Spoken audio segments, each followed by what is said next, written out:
우리 찬양하도록 하겠습니다. 주님의 시간에 함께 찬양하겠습니다.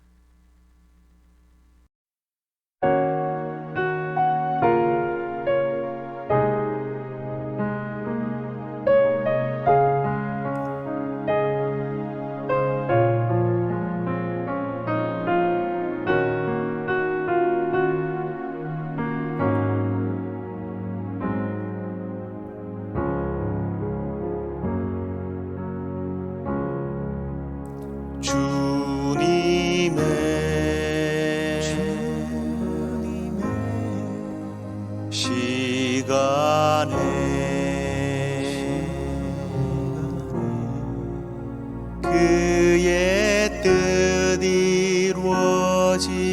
이루어지리 기다려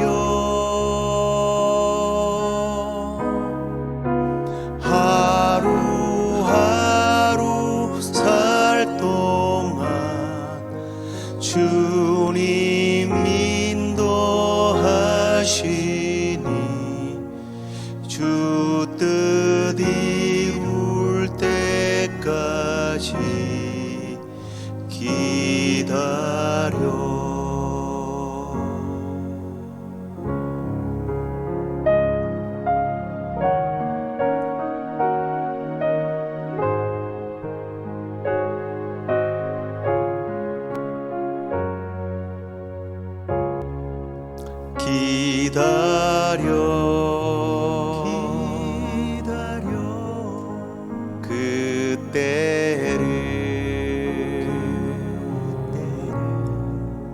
그의 뜻 이루어지리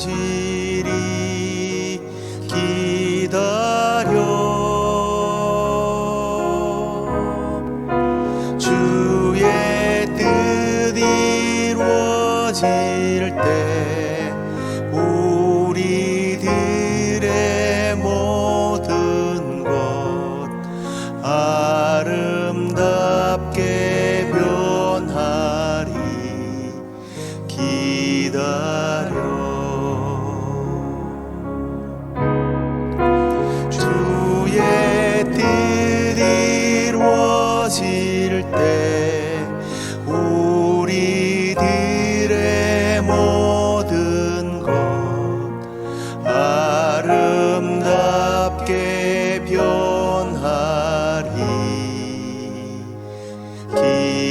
기다려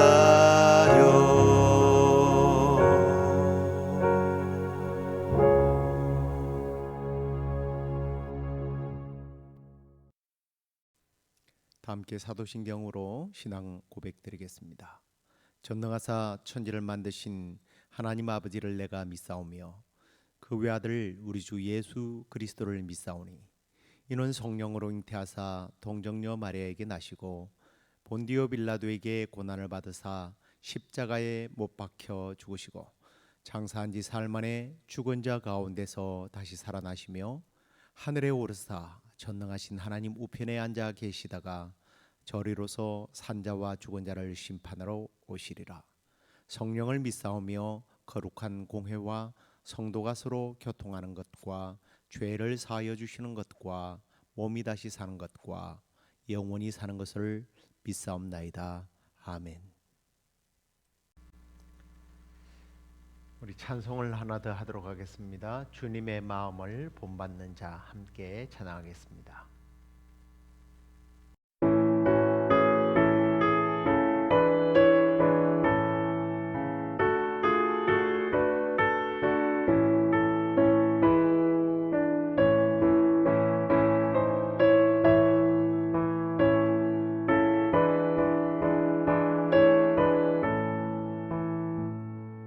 주님의 마음을 본받는 자 그 맘에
우리 함께 하나님의 말씀을 읽겠습니다. 사무엘상 25장 31절 말씀부터 35절까지 말씀을 보도록 하겠습니다.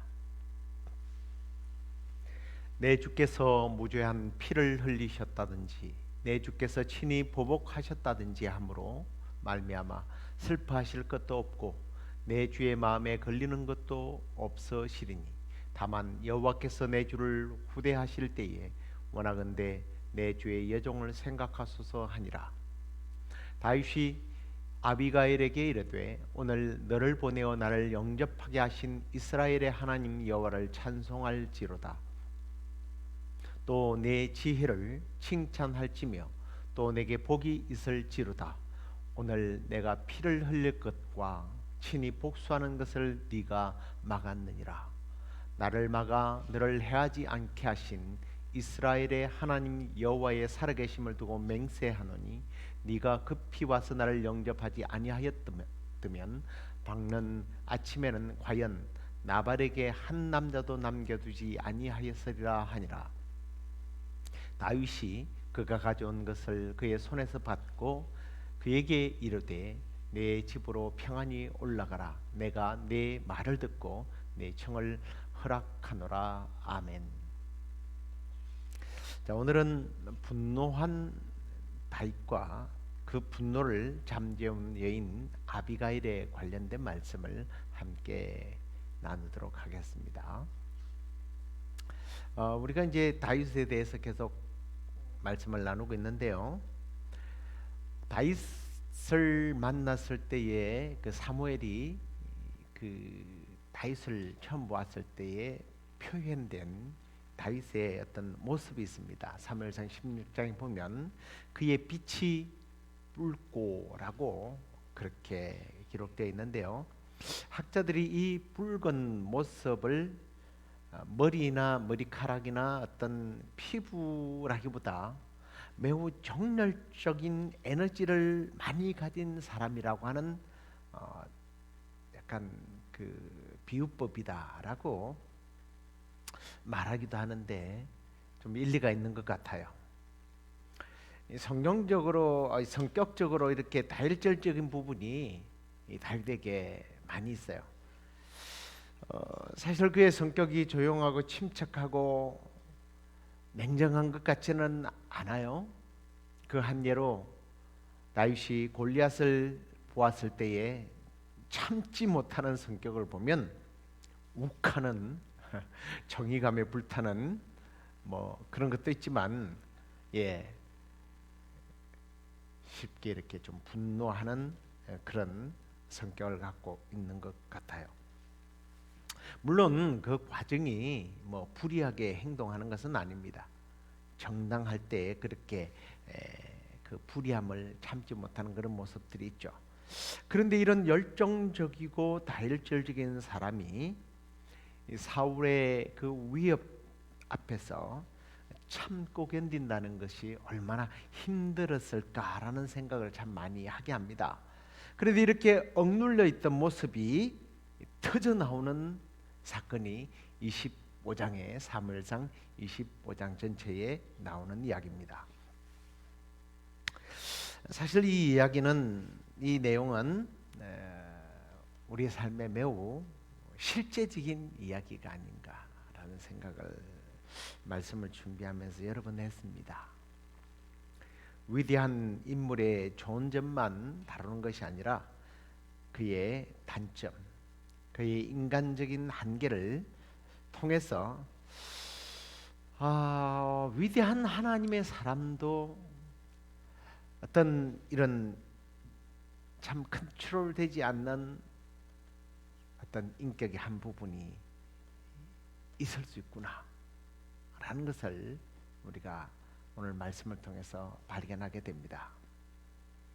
그리고 또 이런 불과 같은 성격의 사람이 하나님이 보내신 한 여인을 통해서 잠재워 줄 수 있다라는 게 또 얼마나 또 놀라운 일인지 함께 우리가 그 내용을 살펴보고자 합니다.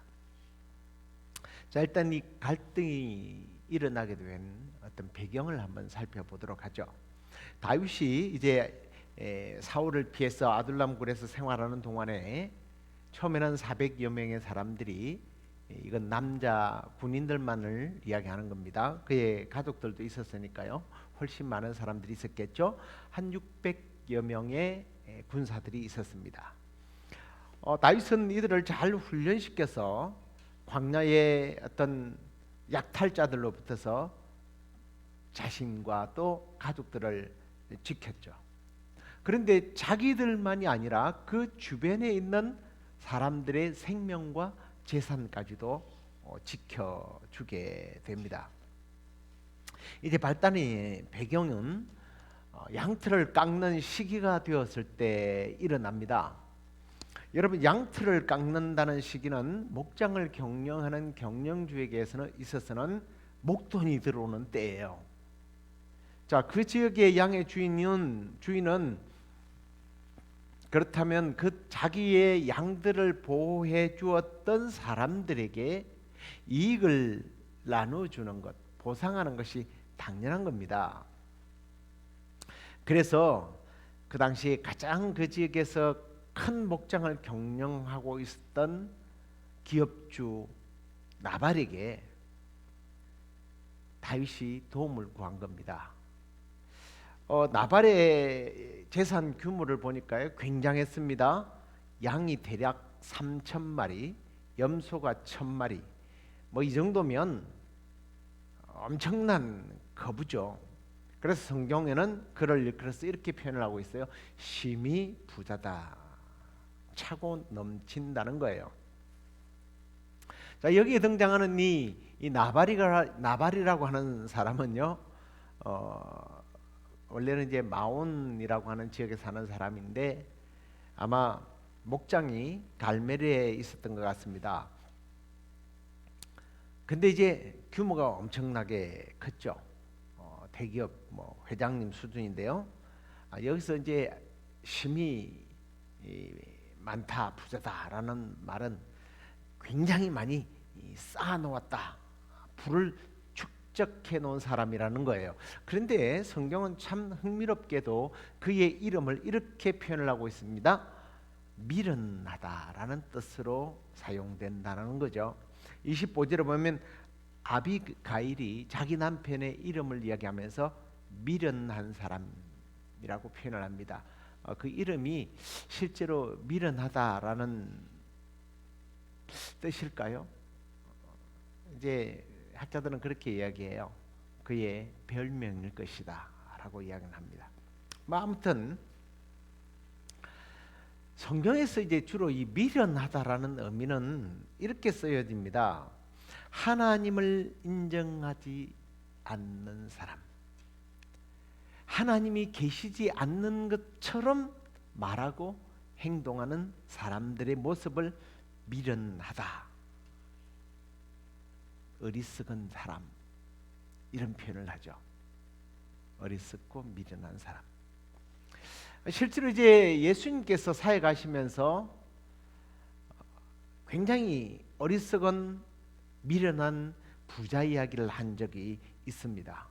이 사람은 농사를 엄청나게 지어서, 내가 창고를 많이 지어서 나의 영혼을 위하여 편히 쉬게 되리라 그러면서 내 영혼아 쉬자.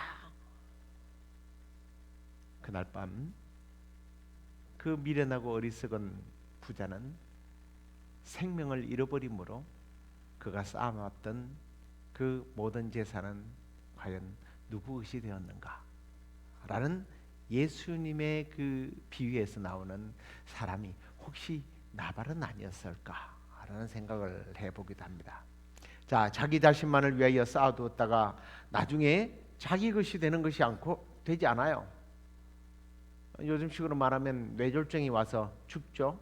그래서 와이프에게 모든 것이 넘어가고 그 와이프는 젊고 똑똑한, 미래가 확실해 보이는 다윗에게 시집을 가버립니다. 그 쌓은 것이 다 다윗의 것으로 돌아가죠. 자, 그다음에 이제 그런데 이 나발에게는요 아내가 한 명 있었습니다.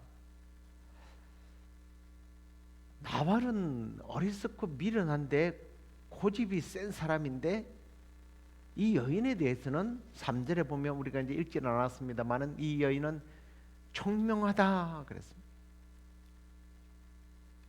근데 이 성경에서 또 말하는 이 총명이라는 의미는 이런 거예요. 하나님의 뜻을 잘 분별하는 사람이라는 의미를 갖고 있습니다. 자, 이 아비가일이라고 하는 여인은요, 하나님의 뜻을 잘 헤아리는 사람, 총명했죠. 그런데 이 여인은요, 성경에 보니까 용모가 아름다웠다 이렇게 되어 있습니다. 아름다웠다. 물론 이제 이 아름다움이라는 것이 그 조금 전에 말했던 총명과 결합될 때는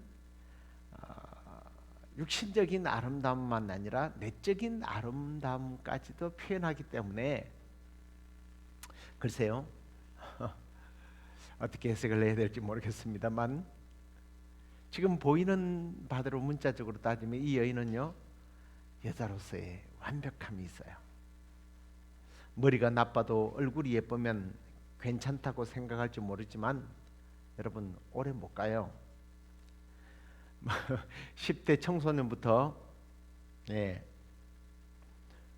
곧 돌아가실 어르신들까지도 여자를 소개받을 때 제일 먼저 물어보는 게 뭔지 아시죠? 예뻐요. 이걸 묻는다고 그래요. 이상형은 항상 예뻐요. 예쁩니까?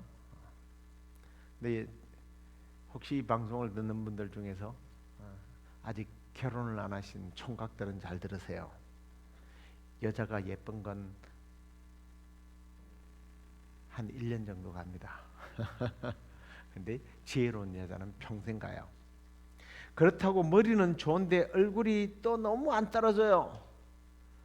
그건 또 오래 못 가죠. 그런가요? 오래 못 가는 게 아니라 기회를 못 얻는 거죠. 진가를 알아주지 못하기 때문에 이 총명함의 진가를 알아주지 못하는 남자들 때문에 기회를 못 잡는 게 문제지만 육신의 아름다움에 너무 속지 마시기 바랍니다. 아무튼 아비가일은 지혜롭기만 한 것 아니라 너무 아름다워서 정말 조화로운 그런 여인이었습니다. 자, 이때 이제 오늘 우리가 살펴보고 있는 다혈질의 남자 다윗이 등장하게 됩니다. 다윗은 이 아둘람의 굴에서 이 광장에서 그냥 숨어서 지내는 것이 아니라 허송세월을 보내는 것이 아니라 군인들을 병사들을 훈련시켰습니다. 근데 이 훈련이라는 게 맨날 훈련만 하면 안 되잖아요. 그 실습을 해야 된단 말이에요. 그 실습이라는 게 뭐냐면 주변에 있는 사람들의 재산을 보호해 주는 역할을 한 겁니다. 경호 업무를 한 거죠. 자, 그러다가 이제 갈등이 생겨나게 됩니다. 다윗과 나발의 사이에 일어난 갈등이 일어나는데요. 자, 하나는 다윗과 이 나발의 충돌이 일어날 뻔한 것이고 또 하나는 또 하나의 갈등이라고 해야 되나요? 이것은 다윗 안에 있는 분노와 이 살인의 충동이 내적 싸움이 일어난 겁니다. 영적 전쟁이 일어난 거죠. 물론 이게 어느 정도 연관성은 있지만 자기를 주변의 환경 때문에 자기 자신을 다스리지 못하는 영적 전쟁에서 실패하는 다윗의 모습이 나오게 됩니다. 자, 나발과 아비가일은 성격과 삶의 형태 그리고 또 행동과 태도, 사고방식이 많이 달랐죠. 나발은 완악하고 어리석고 미련하고 반면 아비가일은 예쁘고 총명해요. 근데 어떻게 나발이 이런 아내를 얻게 됐는지 참 요즘도 사실은 능력 있고 돈 많은 남자들이 예쁜 여자를 얻는 게 당연한데 그때는 어땠을까? 역시 그렇지 않았을까라는 생각을 합니다. 나발은 곡창지대의 대지주의 아들로서 많은 유산을 물려받았고요. 이게 자기밖에 모르는 그런 사람입니다. 돈은 많죠. 그러니까 예쁘고 지혜로운 여자를 삼게 되는데, 이제 다윗이 양털을 깎는 시기에 그 대지주였던 그 나발의 그 재산을 나중에 그 하인들이 보고하는 것을 보면 보호해줬단 말이에요. 그 보호해줬으니까 너희들이 뭐 보호비의 명목이긴 합니다만, 이 다윗은 그 대식구들을 데리고 살아야 되니까 이게 사실은 생활비가 좀 들지 않잖아요. 그래서 도움을 구한 겁니다. 그래서 6절에 보면 너는 평강하라, 내 집도 평강하라, 내 소유의 모든 것도 평강하라. 막 그 가서 평강을 빕니다. 샬롬 샬롬 샬롬 그러면서 너희들이 다윗 때문에, 우리 군사들 때문에 얻은 그 이익을 조금만 나누면 주면 안 되겠느냐라고 했더니, 이 나발이 거절을 하는 것뿐만 아니라 굉장히 도발적인 발언을 합니다. 뭐 오늘 읽지는 않았습니다만 11절에 보면 내가 어찌 내 떡과 물과 내 양털 깎는 자를 위하여 잡은 고기를 가져다가 어디서 왔는지도 알지 못하는 자들에게 주겠느냐? 라고 이야기를 합니다. 도움은 받지만 도움은 줄 수 없다라는 것도 나쁜 얘기지만, 다윗과 그를 따르는 사람들을 아무것도 아닌 사람, 별 볼 일은 없는 사람, 아주 요즘 아이들 말로 개무시를 한 겁니다. 이건 다른 편으로 보면 다른 사람의 노동력을 착취한 것이죠. 그리고 다윗을 따르는 사람들의 어떤 생존을 위협하게 하는 그러한 행위를 한 겁니다. 그러자 다윗이 자기 안에 있는 그동안 앞에서 말씀드렸던 것처럼 사울에게 쫓겨다니면서 억누르던 그 인내하는 마음이 그냥 그 둑이 무너져 버린 거예요. 터져 버린 겁니다. 그래서 에베소서에서 그런 말을 하잖아요. 분을 내어도 종일 품지 말아라. 다윗은 그동안 자기 안에 있는 분노를 제때 이렇게 분산시켜서 터뜨리지 못했다는 것 같아요. 에베소서에 보면 분을 내어도 종을 품지 말아라. 왜냐하면 마귀가 틈을 타니까. 틈을 타는 제공을 하기 때문이라는 거예요. 왜냐하면 분노는 살인하는 생각을 하게 만들기 때문입니다. 다윗이 나발과 그의 수하들을 죽이게 되면요, 분노해서 죽이게 되면 여러분 동족을 약탈하게 되는 겁니다. 동족을 죽인 자가 어떻게 왕이 될 수 있겠습니까? 그리고 지금 사무엘도 죽은 상황에서 다윗을 옹호하고 편들어 줄 사람이 없는 거예요. 이건 심각한 문제입니다. 그런데요, 이 분노가 일어나니까 이런 절제력을 잃어버리는 것 같아요. 다윗은 그의 부하들 400명을 완전 무장을 시킵니다. 나발과 그 집에 있는 모든 남자들을 다 죽이라고 명령을 내리게 되죠. 여러분, 나발의 그 가정에도 경호원들이 있었을까요? 하지만 400명을 끌고 간다라는 것은 이건 말도 안 되는 싸움 아닙니까? 다윗은 지금 나발과의 싸움이 아니라 사실은 자신과의 어떤 내적인 영적 전쟁에서 실패해버린 거예요. 나의 위대함, 나의 힘, 나의 능력, 나의 권위, 내가 이런 사람이야, 이걸 이번에 보여주겠다는 거예요. 자, 이 절대절명의 시간에 하인 중 한 명이 나발에게는 이 이야기를 해봐야 뭐 대화가 안 통하는 사람이라는 걸 이 하인도 알았던 것 같습니다. 아내에게 찾아와서 그 이야기를 하게 됩니다. 다윗의 사신들이 와서 도움을 구했는데 주인이 모욕을 주고 쫓아냈다고. 그러면서 그런 이야기를 하죠. 다윗의 일행들은 그동안 우리 양 지키는 사람들을 보호해 주었다.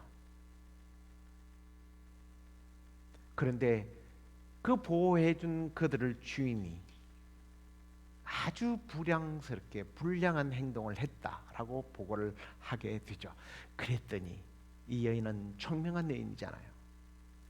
바로 이 아비가일은 남편을 대신해서 다윗을 위하여 떡 200덩이, 빵 우리식으로 말하는 빵 200개, 포도주 2가죽 부대, 양 5마리, 볶음곡식 5세야, 금포도 100송이, 무화과 200뭉치를 준비해서 다윗을 찾아가게 됩니다. 선물을 가지고 가죠. 이런 선물에 대해서 성경은 이렇게 이야기합니다. 사람의 선물은 그의 길을 넓게 하며 또 존귀한 자 앞으로 그를 인도하느니라. 예, 아비가일의 선물이 바로 이런 선물이었던 거죠. 다윗은 그동안 자기가 선으로 대했는데 선을 악으로 갚는 이 나발의 집안의 모든 남자들을 다 죽이겠다고 하는 분노로 가득 차 있었습니다. 그것이 자기에게는 정의였어요. 공이라고 생각했던 거죠. 사실 우리가 분노할 때에 뭐 내가 이게 부정한 일이고 나쁜 짓이라고 합니까? 정의를 앞세우죠. 네. 그런데 그렇게 정의감에 불타오르는 다윗의 그 분노를 선물을 준비해간 그녀가 그 분노의 불을 끄게 됩니다. 다윗의 발 앞에 무릎을 꿇고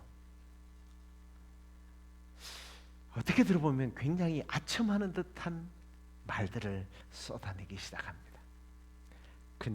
그 아비가일은요, 자기를 뭐라고 표현하느냐면 여종입니다. 그리고 다윗을 나의 주시라라고 표현을 하는데요. 그냥 한 번만이 아니라 나는 여종입니다라는 것을 6번이나 이야기해요. 그리고 다윗을 주인님, 주인님이라고 14번이나 극존칭을 하고 있는 것을 보게 됩니다. 남편의 잘못을 자기가 우리식으로 표현하는 십자가를 지는 거죠. 이 현명한 여인의, 지혜로운 여인의 재치 있는 말, 그녀의 행동, 그것이 자신의 생명과 가족들의 생명과 그리고 자기 집에서 일하는 여러 사람들의 생명, 가축, 가족, 이 나약한 여인이요, 칼 한 번 뽑지 않고요, 말로써 분노를 잠재우는 모습을 우리가 보게 됩니다. 한편으로 보면 고집스럽고 미련한 남편과 분노로 이성을 잃어버린 다윗, 두 남자의 갈등을 이 연약한 여인이 해결해요. 그리고 다윗의 미래를 책임져 주는 여인이 됩니다.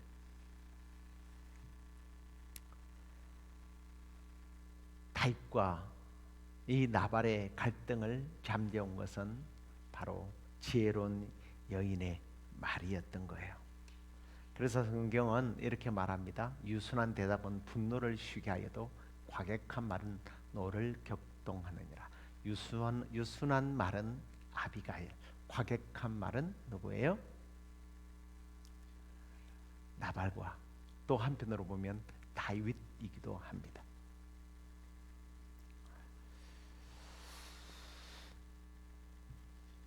아무튼 그녀는 부드러운 말로서 두 남자와의 갈등을, 무자비한 폭력 사태가 일어날 뻔한 일들을 평화롭게 마무리하게 되죠.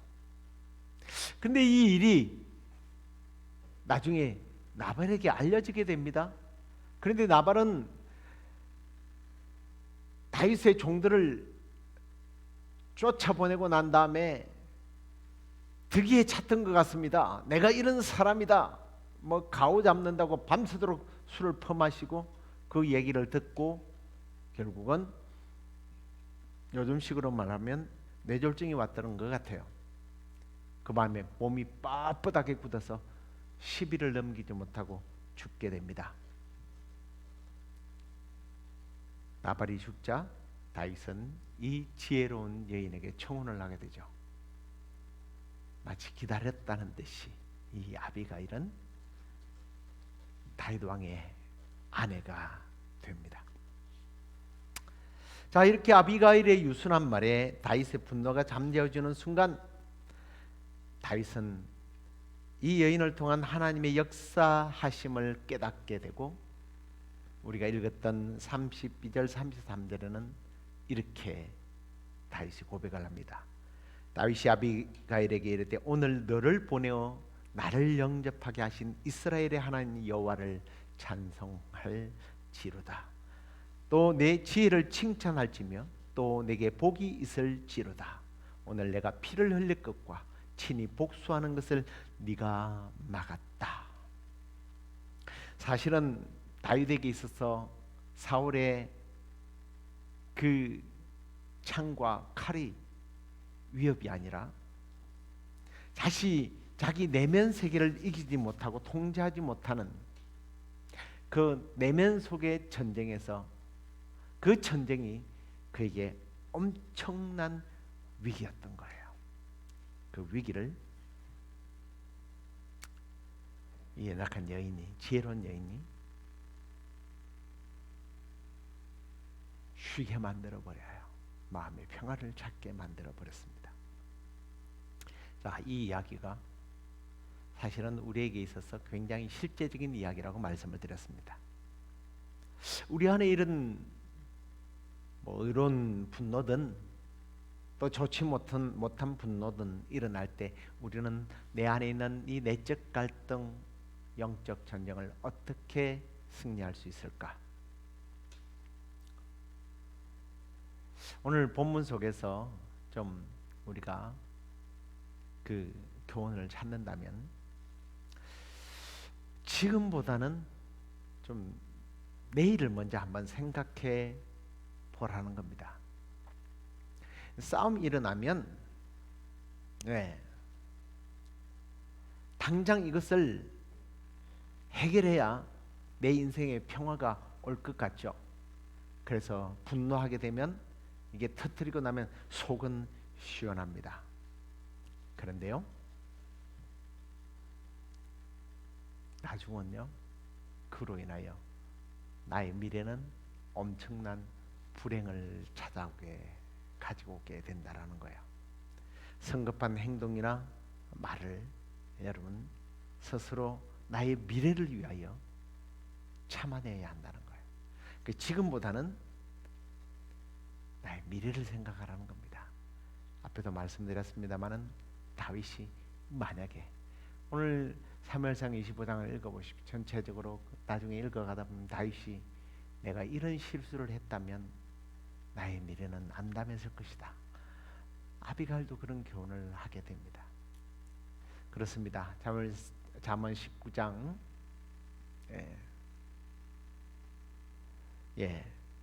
잠언 19장 11절 보십시오. 노하기를 더디하는 것이 사람의 슬기요 허물을 용서하는 것이 자기의 영광이 된다. 화가 났을 때 내가 폭발하게 되면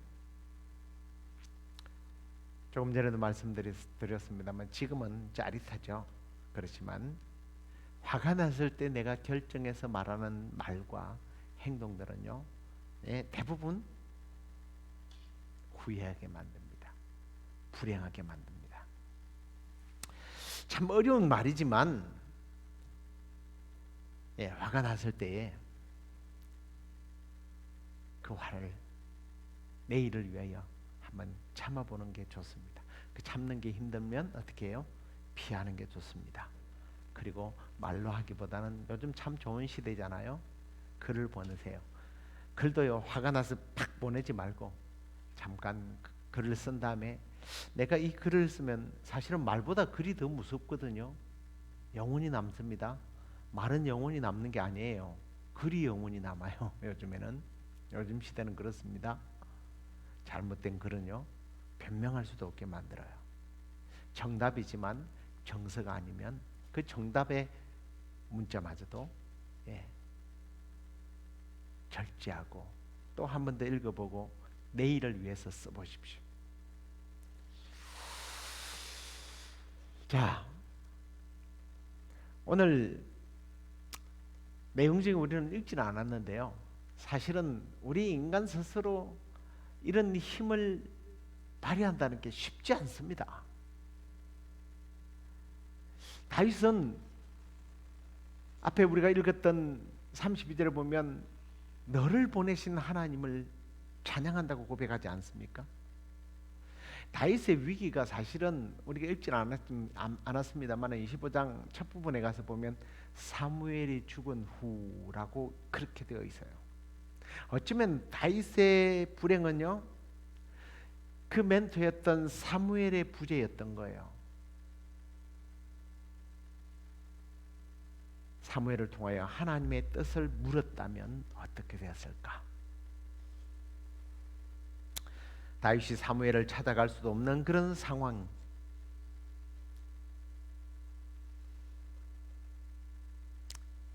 그런 상황이 오히려 다윗을 위기에 빠뜨리게 만들었죠. 근데 여러분, 과거에는 제사장이나 선지자들을 통하여 물었지만 우리는 이제 그럴 필요가 없잖아요. 예수 그리스도의 이름으로 하나님께 나가면 됩니다. 분노하는 일이 있을 때에 그 자리를 미래를 위하여 피하고 지금 당장 결정하기보다는, 행동하기보다는 잠시 그 말과 행동을 뒤로 미룬 다음 하나님 앞에 기도해 보시기를 바랍니다.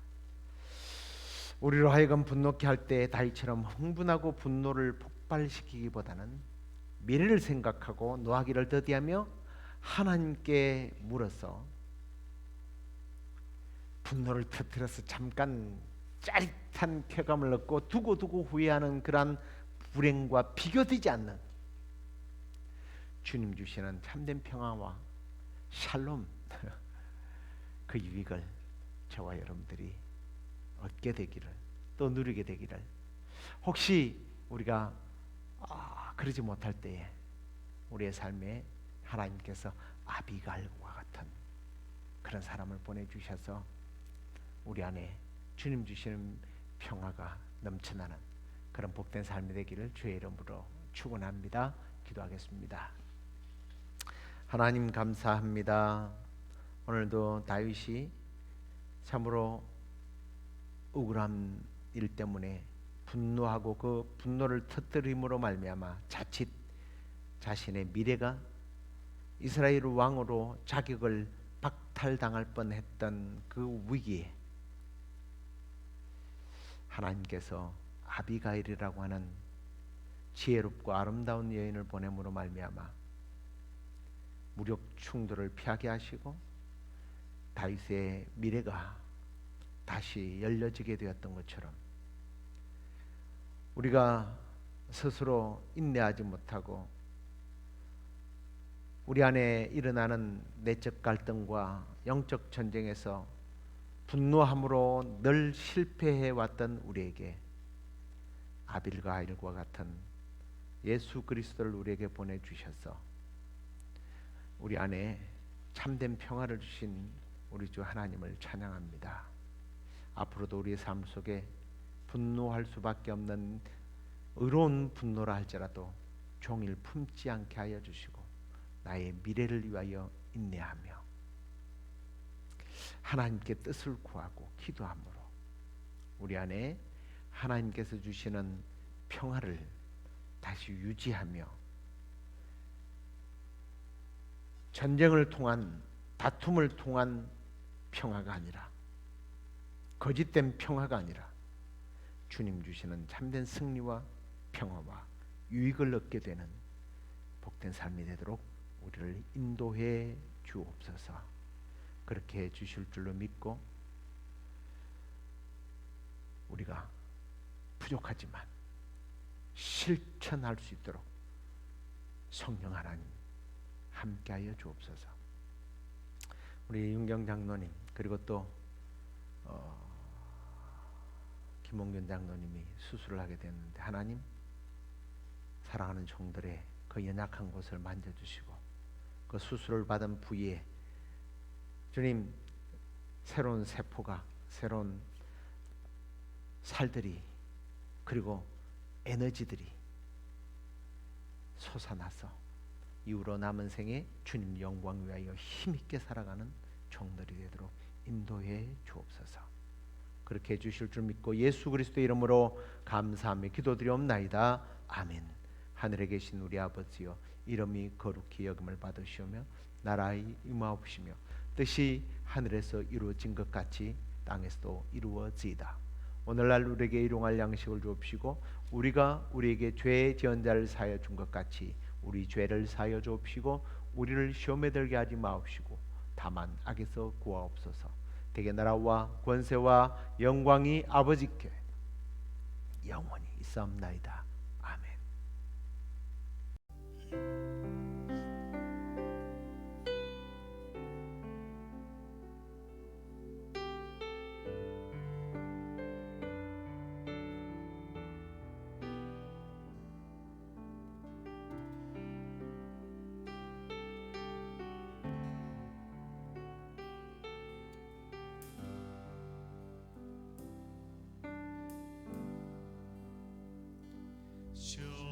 정결한 맘 주시옵소서. 오 주님 정직한 영을 새롭게 하소서.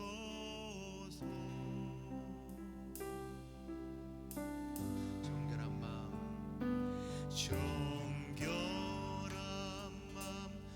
주시옵소서. 오 주님 정직한 영을 새롭게 하소서.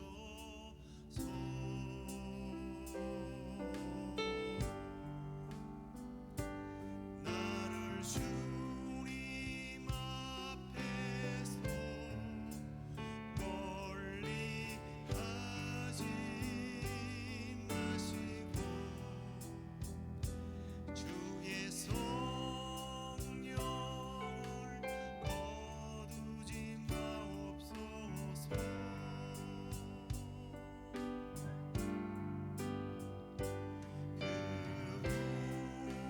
그 후원의 기쁨 다시 회복시키시고